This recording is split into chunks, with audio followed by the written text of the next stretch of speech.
The champagne had just been poured when I saw her fingers slide between his. Casual, practiced, the way a hand finds a familiar pair of gloves it forgot it owned. I was standing 3 feet away, holding a flute I hadn't sipped, talking to her cousin about the price of waterfront cottages, and the room tilted like someone had kicked the foundation. No one else noticed. The party was loud with toasts for our 5th anniversary.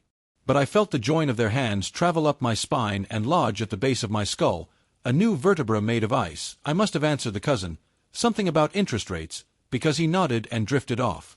My wife, Mara, laughed at something the man said, the same laugh she used when I'd proposed on the rainy pier.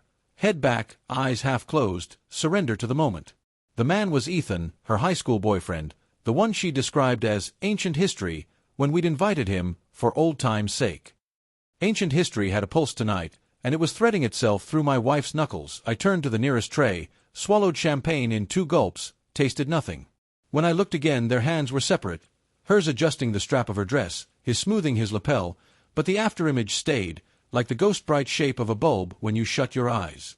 Mara caught my stare, smiled the quick public smile we use for bank tellers, and crossed the room to me. She kissed my cheek, lips cool from the glass. "Having fun?" she asked. I said sure, and the words sat in my mouth like a pebble I couldn't swallow. The party moved to the deck. Our friends raised toasts, about the remodel we'd finished, the trips we still planned, the dog we'd adopt once Mara's promotion settled. I clinked, I grinned, I heard my voice say thank you, all while the scene in the living room replayed on a loop behind my eyes. Ethan stood near the railing, city lights behind him, telling a story about a missed flight. Mara leaned against the cedar post, arms folded under her breasts, eyes fixed on him as if he were the only lit exit in a dark theater. I told myself it was nostalgia, told myself I was drunk on nothing, told myself to breathe. Still, when the cake came out, white chocolate raspberry, our tradition, Mara cut the first slice, forked a bite, and without looking offered it to Ethan before me. A hush so brief it might have been a skipped heartbeat passed through the group. Then someone clapped, the moment pasted over with icing. I laughed too loudly, took the knife, served everyone, and felt the blade tremble in my grip as though it had seen what I'd seen. Later, inside, I searched for evidence the way a man pats empty pockets for keys he knows he left on the counter. Mara's phone lay face-up on the entry table. Screen lit, a single notification, and a moon emoji. I picked it up, but the phone asked for a passcode I no longer knew. She'd changed it last month, said work needed tighter security.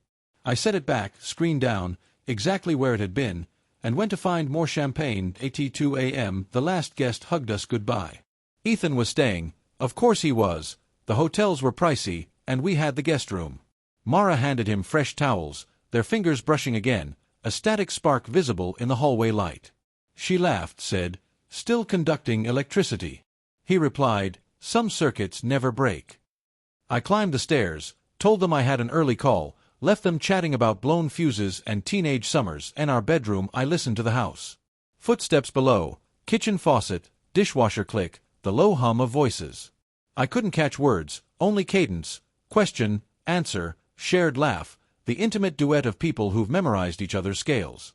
I stared at the ceiling we'd repainted twice to get the gray right, and the color now looked like approaching storm. I must have dozed. When I woke, the hallway light was off. I crept to the landing. The guest room door was ajar, dark inside. Our bedroom door, opposite, was wide open.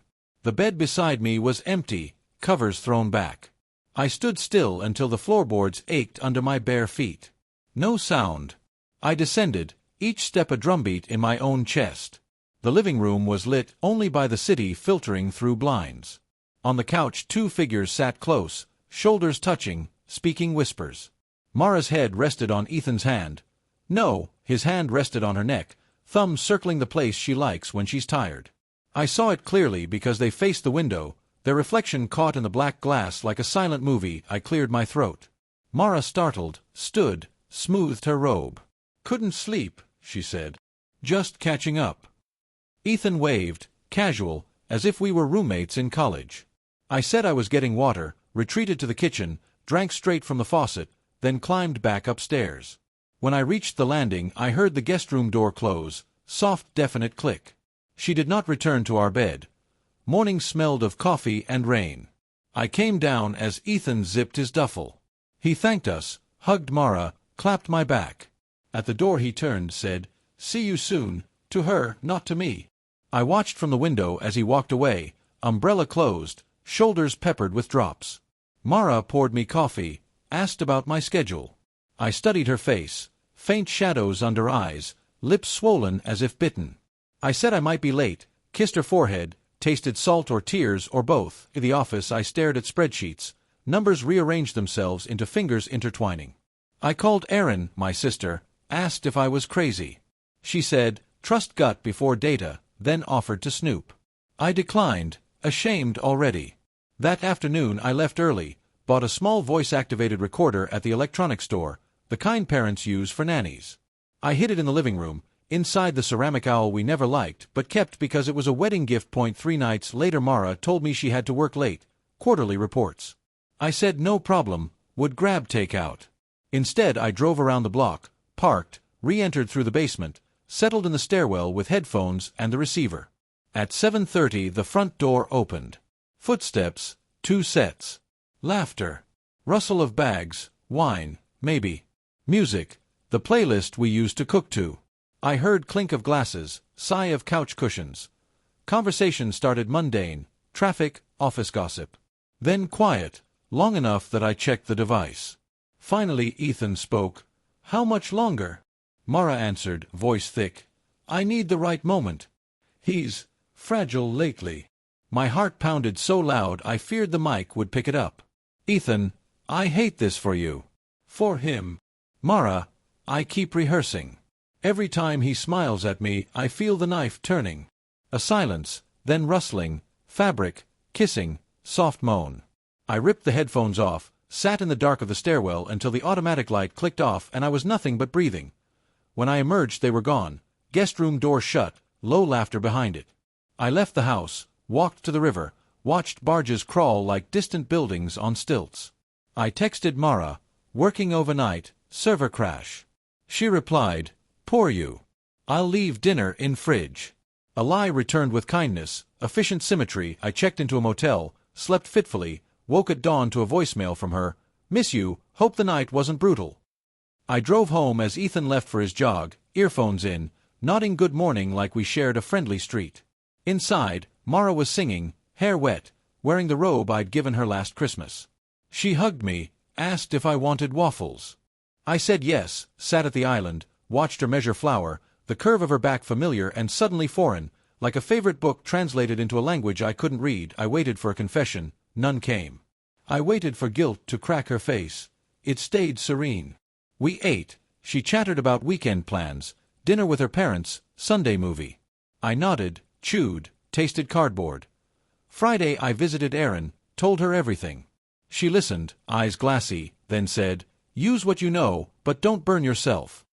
She handed me an envelope, photographs she'd taken last weekend, Mara and Ethan at the farmer's market, fingers laced over avocados, his other hand brushing her lower back. I'd been at home replacing the garbage disposal, hands slick with grease, thinking of her smile when I'd finish. Sunday arrived, the dinner at her parents' house. Her mother, Gloria, loved parties the way priests love incense, every gathering a blessing. We drove in silence thick as August heat. At the house, relatives hugged us, complimented Mara's dress, my new haircut. Ethan was there, Gloria had invited him, old family friend. I watched her kiss his cheek, pat the spot she'd kiss, gesture maternal and proprietary. During cocktails I stood on the patio, drink in hand, listening to laughter seep through walls. Gloria joined me, cigarette glowing between fingers she kept hidden in family photos. She studied my face, said, "You look tired, Nate." I shrugged. She followed my gaze through the window. Mara and Ethan arranging antipasto, shoulders touching, harmony choreographed over years. Gloria exhaled smoke, spoke quietly. "Some things circle back, no matter how you try to cut the thread." I looked at her, she looked at me, no accusation, only acknowledgement, maybe pity. I felt the world tilt again, but this time someone else steadied the axis. Inside, dinner was called. We took our seats, Mara beside me, Ethan across. Gloria lifted her glass, proposed a toast. "To love, in all its forms, may we find the courage to honor it without collateral damage." A hush, then clinks. I felt the room glance at me, quick, curious birds. Mara's hand found my thigh under the table, tentative, pleading. I left it there, stared at the roast beef bleeding onto porcelain. Dessert came, tiramisu, again the coincidence. Gloria handed plates, last one to Ethan, saying, "You always had a sweet tooth, and some sweets aren't meant to be shared." He flushed. Mara looked at her mother, eyes wide. I watched the ceiling fan cast shadows like slow propellers, chopping the silence. Then Gloria turned to me, voice gentle. "Nate, would you help me with the wine in the cellar?" I followed her downstairs, away from murmurs above. Among dusty bottles she faced me, placed both hands on my shoulders. "I never taught my daughter how to finish what she starts," she said. "I taught her how to want, but not how to wait. I see the cost now." Tears slipped, unashamed. She pulled me into a hug, fierce, maternal, apology without excuses. I felt something crack open, not forgiveness, but space big enough to breathe. Upstairs, the evening unraveled fast. I returned to the dining room, stood at the head of the table. All faces turned. I spoke quietly. "I came here to celebrate, but celebration needs truth." I looked at Mara, then Ethan. No shouting, only the tremor in my hands I couldn't hide. I placed the envelope of photos beside her wineglass. She opened it, color draining. Ethan stared at the table.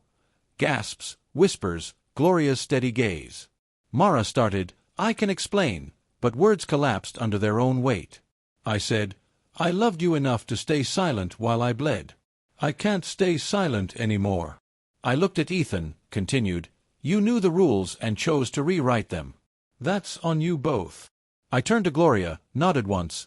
"Thank you for the sword wrapped in velvet." I left the house, drove home through streets slick with autumn leaves. I packed a bag, left the ring on the dresser, took only the quilt my grandmother made, something solid stitched by hands that never lied. I checked into a downtown hotel, stared at neon until it blurred. Mara texted, called, left voicemails ranging from fury to sobbing. I didn't answer. A week later we met in the park where we'd once planned to bring kids we hadn't had. She looked smaller, hoodie swallowing her frame. She said she was sorry, that love had tangled without warning, that she didn't know how to choose. I listened, felt the ache settle into its permanent cavity. I said, "Choice is simple, respect is hard. You traded my trust for nostalgia. I can't build a future on ruins you keep revisiting." I handed her the recorder. She flinched, understanding the proof was archived, that gossip would spread on wings her mother had clipped too late. We filed quietly, divided assets with numbing civility. At the final signing she hesitated, pen over paper, and asked if I could ever forgive. I thought of Gloria's cigarette glow, of tiramisu served twice, of fingers intertwining like vines that strangle what holds them up. I said, "Forgiveness is mine to carry, but trust is yours to earn back somewhere else." I signed, walked out into winter air so cold it scoured, and felt, for the first time in months, a clean seam where the wound had been.